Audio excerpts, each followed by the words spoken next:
나이가 들수록 왜 우리는 자꾸만 원치 않는 자리에 끌려가는가? 가고 싶지도 않은데 안 가면 욕먹을까 두려워 억지로 향하는 자리. 바로 경조사다. 정약용은 이렇게 경고했다. 경조사에 얽매이지 마라. 그 끝은 반드시 후회로 이어진다. 이 말은 처음 들으면 차갑게 느껴진다. 사람된 도리가 있지. 어찌 안 갈 수 있단 말인가. 친구 결혼식, 친척 장례식, 동료, 집들이 안 가면 예의 없는 사람 되지 않겠는가. 사람들은 이렇게 반문한다. 그러나 정약용은 사람의 속내를 알았다. 겉으로는 축하와 위로라 하지만 실제로는 비교와 평가가 더 많은 자리라는 것을 꿰뚫어 보았다. 그래서 그는 경조사를 경계하라 경고했던 것이다. 이 영상을 끝까지 봐야 하는 이유는 단순하다. 불필요한 경조사 때문에 돈은 새고, 체면 때문에 마음은 상하고, 결국 가장 소중한 가족에게 돌아가야 할 에너지까지 잃게 되기 때문이다. 하지만 단 5분만 집중한다면 당신은 그 악순환을 끊고 진짜 중요한 사람에게만 마음을 쓰는 지혜를 얻게 될 것이다. 그리고 앞으로는 후회 대신 평안과 자유를 선택할 수 있게 된다. 먼저 예시를 들어보자. 김 씨라는 사람이 있었다. 조카의 결혼식에 다녀왔다. 오랜만에 친척들도 보고 조카의 새 출발도 축하해 줘야지. 그는 기대하며 갔다. 하지만 식장에 들어서자 들려온 첫 마디는 축하가 아니었다. 아니, 요즘 뭐 하세요? 은퇴하셨다면서요? 그 뒤로 이어진 대화는 더 불편했다. 저 집 아들은 대기업 임원이라더라. 저 사람 옷 보니까 돈 좀 쓰는 것 같네. 누구는 왜 안 왔대? 바쁘다더니. 정작 신랑 신부를 축하하는 말은 거의 들리지 않았다. 대신 안부를 묻는 척하면서 서로의 경제 사정을 떠보고 자녀의 성취를 비교하며 자랑하거나 힘든 상황을 늘어놓는 말들이 오갔다. 집으로 돌아오는 길, 김 씨는 한숨을 내쉬었다. 내가 정말 조카를 축하하러 간 건가? 아니면 친척들한테 평가받으러 간 건가? 정약용은 이 같은 현실을 이미 알고 있었다. 겉모습은 웃음과 축하로 포장되었으나 속에는 비교와 시기의 칼날이 숨어 있다는 것을 그는 일찍이 간파했다.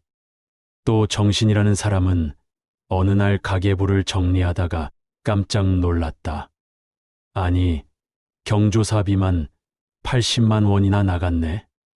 직장 후배 결혼식에 15만 원, 친척 장례식에 30만 원, 이웃 집들이에 10만 원, 고향 친구 자녀 결혼식에 20만 원, 성당 신도 장례식에 5만 원. 하나하나는 이 정도야 괜찮지 하고 냈다. 하지만 합쳐보니 생활비의 큰 부분을 차지했다. 젊을 때는 월급으로 버틸 수 있었다. 그러나 은퇴를 앞둔 지금은 연금과 이자에 의지해야 했다. 예상치 못한 지출은 곧 불안으로 이어졌다. 더 답답한 건 금액이었다. 적게 내면 인색하다 소리 들을까 걱정이고, 많이 내자니 우리 생활비가 무너지고 남들 다 10만 원 낸다니까 어쩔 수 없이 따라가게 되네. 그는 결국 아내에게 털어놓았다. 앞으로는 진짜 가까운 사람한테만 정성을 다하고 형식적인 관계는 정리해야겠어. 이러다간 정작 우리가 필요할 때 쓸 돈조차 남지 않겠어. 정약용은 이런 상황을 두고 지혜로운 자와 어리석은 자를 구분했다.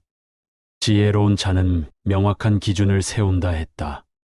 가까운 이에게만 마음을 다하고 체면 때문에 무리하지 않으며 경조사비 때문에 자신의 삶이 흔들리지 않도록 한다 했다. 그러나 어리석은 자는 남의 시선에 끌려다닌다. 남들 다 하는데 나만 빠질 수는 없지. 체면상 어쩔 수 없지. 이런 생각에 발걸음을 옮기다가 결국 후회한다. 돈은 새고 마음은 지치고 가족에게는 허탈함만 남는다. 정약용은 마지막으로 이렇게 물었다. 너희는 지금 경조사에 진심 때문에 가는가? 아니면 체면 때문에 끌려가는가? 체면을 택하면 후회가 따른다 했다. 평안을 택해야만 후회가 없다 했다. 사람이 경조사에 참석하면 피곤하다 말하면서도 정작 불참하면 또 다른 문제에 휘말린다. 안 갔다는 이유 하나로 뒷말이 생기고 소문이 번지고 억울한 평가를 받게 된다. 정약용은 이런 세상의 속성을 꿰뚫어 보았다. 군자는 본질을 지킨다. 남의 말에 흔들리지 않는다. 라고 했다. 이 씨라는 사람이 있었다. 친한 친구 아버지의 장례식에 못 갔다.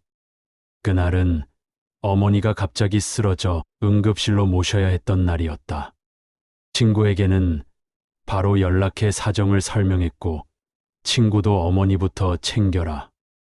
이해한다. 라고 했다.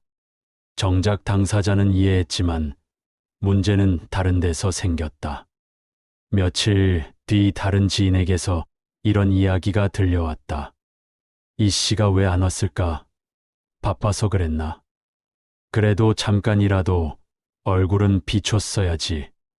저번에도 결혼식에 안 왔었잖아. 요즘 사정이 어려운 건가 봐. 당사자는 이해했는데 주변 사람들이 오히려 추측을 늘어놓고 평가를 시작한 것이다. 시간이 지나면서 소문은 더 부풀려졌다. 이 씨가 요즘 아프다더라. 형편이 안 좋아졌다던데. 어머니 간병 때문에 못 간 것이 어느새 그의 건강 문제, 경제 문제로 둔갑해 있었다. 이 씨는 한숨을 쉬며 말했다. 정말 어쩔 수 없는 상황이었는데 이렇게까지 될 줄 몰랐어요. 앞으로는 어떻게 해야 할지 모르겠네요. 가족이 위급한 상황인데도 경조사를 무조건 나가야 하는 건가요? 정약용은 이와 같은 현실을 두고 분명히 말했다. 지혜로운 자는 소문에 흔들리지 않는다. 진정한 관계는 한두 번의 불참으로 무너지지 않는다. 어리석은 자는 뒷말에 휘둘려 마음의 평안을 잃는다. 강 씨라는 사람은 20년 만에 연락이 온 대학 동기의 아들 결혼식에 갔다. 단체 대화방에서 이번에는 꼭 가야 한다. 이런 때 아니면 언제 만나겠나 라는 분위기가 형성되었기 때문이다. 사실 졸업 이후 크리스마스 카드 한 장 주고받은 게 전부였는데 거절하기 어려워서 억지로 참석했다. 예상은 틀리지 않았다. 20명이 넘는 동기들이 모였지만 서로 어색해 눈만 마주치고 오랜만이다. 잘 지냈어? 라는 인사 이후 대화가 끊겼다. 식사 시간에도 눈치를 보며 누군가는 은퇴 사실을 감췄고 또 다른 이는 자식 이야기를 조심스럽게 흘렸다. 어떤 이는 자랑이 될까봐 말을 줄였고 어떤 이는 힘든 사정을 들킬까봐 침묵했다. 3시간 동안 앉아 있으면서 강 씨의 머릿속에 떠오른 생각은 단 하나였다. 나는 왜 여기 앉아 있는 거지? 진짜 반가운 사람은 한 명도 없는데 억지로 모여서 서로 눈치만 보는 이 자리가 무슨 의미가 있지? 집에 돌아와 아내에게 그는 말했다. 정말 피곤했어. 차라리 당신과 산책을 했더라면 훨씬 좋았을 텐데. 정약용은 이 장면을 보았다면 이렇게 말했을 것이다. 지혜로운 자는 명확히 구분한다. 진정한 관계와 억지 만남을 나눈다. 어리석은 자는 죄책감과 체면에 끌려다니며 허탈감만 안고 돌아온다. 또 조 씨라는 사람은 사촌 형의 장례식에서 뼈저린 경험을 했다. 고인을 떠나보내는 슬픈 자리였지만 현실은 달랐다. 장례 준비 과정에서 친척들이 모여 가장 먼저 나온 말은 장례비는 똑같이 내야 하는 거 아니야? 아니지. 형편대로 해야지. 그럼 누가 얼마 낼 건데? 잠시 후에는 과거의 앙금이 터져 나왔다. 형님은 늘 자기 형편만 생각했잖아. 그게 무슨 소리야? 내가 언제 그랬다고? 어머니 병원비 낼 때도 그랬잖아. 서로 서운했던 일, 오래 쌓였던 감정이 한꺼번에 폭발했다. 조 씨는 속으로 생각했다. 어릴 땐 명절마다 모여서 즐겁게 지내는데 언제 이렇게 변해버린 걸까? 장례가 끝나고 몇 달 뒤 친척들 사이에는 더 큰 벽이 생겼다. 조 씨네는 그때 얼마 냈다더라. 적게 낸 집은 불만이 많아. 죽은 이를 기리는 자리가 오히려 가족의 균열을 깊게 만든 것이다. 조 씨는 아내에게 이렇게 말했다. 앞으로는 이런 자리에 가지 않겠어. 가족이라는 이름으로 모였다가 서로 상처만 주고받는 게 무슨 의미가 있겠어. 차라리 혼자서 조용히 형님을 추모하는 게 나을 것 같아. 정약용은 이 모습을 두고 경계했다. 지혜로운 자는 복잡한 이해관계에서 물러선다. 어리석은 자는 의무라는 이름으로 모였다가 갈등만 키운다. 이렇게 경조사는 참석해도 후회, 불참해도 후회라는 모순을 안고 있다. 참석하면 비교와 평가로 마음이 다치고 불참하면 소문과 뒷말에 시달린다. 그렇다면 어떻게 해야 하겠는가? 정약용은 답을 내렸다. 진정한 관계는 소문으로 흔들리지 않는다. 평안한 삶은 체면이 아니라 진실한 마음에서 비롯된다. 명절이 다가오면 많은 사람들이 한숨부터 쉰다. 송 씨라는 사람도 추석을 앞두고 마음이 무거웠다. 또 시댁에 가야 하는데 음식 준비부터 설거지까지 일거리가 산더미야. 명절마다 반복되는 일은 언제나 고됐다. 하루 종일 부엌에서 허리 펼 틈도 없고 친척들과 어색한 대화는 더 큰 피로였다. 무엇보다 힘든 건 비교와 간섭이었다. 큰 며느리는 요리를 참 잘하네. 막내는 아직도 애가 없나. 누구네 아들은 대기업에 취직했다더라. 명절이 끝나고 집에 돌아올 때면 늘 똑같은 생각이 들었다. 가족이 모이는 자리가 왜 이렇게 힘들까? 정약용은 이런 현실을 이미 간파했다. 형식적인 만남은 본질을 가린다. 진정한 화합은 억지가 아니라 마음에서 나온다. 라고 했다. 하 씨라는 사람은 오래 함께 지낸 이웃과의 관계에서 또 다른 깨달음을 얻었다. 어머니가 돌아가셨을 때 부고 소식을 전하니 이웃이 이렇게 말했다. 아, 그러시구나. 조의금은 얼마 하면 될까? 결국 돈만 건네고 장례식장에는 오지 않았다. 하 씨의 마음은 씁쓸했다. 반면 멀리 살던 대학 동창은 맨손으로 찾아왔다. 곁에 앉아 함께 울며 어머니의 추억을 나눴다. 조의금은 없었지만 그 위로가 더 큰 힘이 되었다. 하 씨는 그때 깨달았다.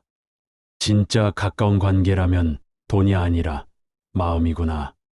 정약용은 이 경험을 두고 이렇게 말했다. 지혜로운 자는 형식보다 진심을 본다. 어리석은 자는 겉모습에 매달려 본질을 잃는다. 임 씨라는 사람은 한때 체면을 가장 중요하게 생각했다. 직장에서의 인맥, 동네에서의 이미지, 친척 사이에서의 위치를 지키려고 경조사를 빠짐없이 챙겼다. 하지만 어느 날 몸이 신호를 보냈다. 고혈압과 당뇨 진단을 받았고 의사는 말했다. 스트레스를 줄이셔야 합니다. 건강이 먼저예요. 그런데 곰곰이 생각해 보니 가장 큰 스트레스 원인 중 하나가 바로 이런 의례적 모임들이었다. 토요일 직장 동료의 딸 결혼식에 가려다 갑자기 혈압이 올라 응급실로 실려간 일이 있었다. 그때 그는 두려웠다. 내일 회사에서 뭐라고 할까? 왜 안 왔냐고 묻지 않을까? 그러나 결과는 의외였다. 회사 사람들은 건강이 우선이죠. 잘하셨어요. 라고 했고, 동료도 무리하지 마세요. 마음만으로도 충분합니다. 라고 했다. 그는 그제야 알았다. 체면을 지키려 무리하는 건 나만의 착각이었다는 것을. 그때부터 그는 기준을 세웠다. 건강에 무리가 가거나 진심이 없는 자리는 과감히 거절하겠다. 대신 진심으로 축하하고 싶은 자리는 더 정성껏 챙기겠다. 정약용은 이 선택을 두고 이렇게 평가했다. 지혜로운 자는 기준을 세운다. 체면은 잠시의 것이지만 건강과 평안은 평생의 것이다. 어리석은 자는 남의 눈치에 끌려 정작 소중한 것을 잃는다. 최 씨라는 사람은 코로나 시절에 새로운 방식을 찾았다. 가장 친한 친구의 어머니가 세상을 떠났지만 거리두기 규정 때문에 장례식에 갈 수 없었다. 처음에는 너무 미안했다. 40년 지기 친구인데 가장 중요한 순간에 곁에 있어 주지 못한다니 마음이 아팠다. 그는 대신 영상통화를 걸어 얼굴을 보며 진심을 전했다. 직접 가지 못해 미안해. 그래도 내 얼굴을 보니 조금은 위로가 된다.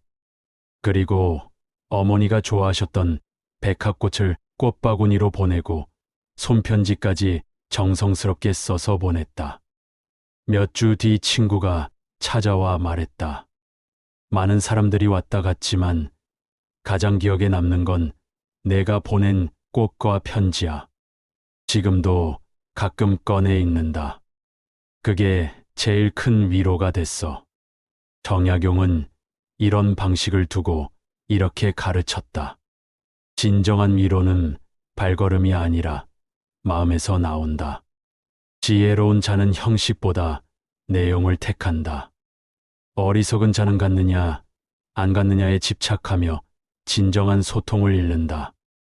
사람이여, 이제는 물어야 한다. 너희가 지금 가는 경조사는 진심에서 비롯된 것인가? 아니면 체면에 끌린 것인가? 남들이 뭐라 할까 두려워 억지로 가는가? 아니면 진정으로 마음을 전하기 위해 가는가? 정약용은 분명히 말했다. 체면을 좇으면 후회한다. 평안을 선택하면 자유를 얻는다. 진짜 관계는 한 번의 불참으로 끊어지지 않는다.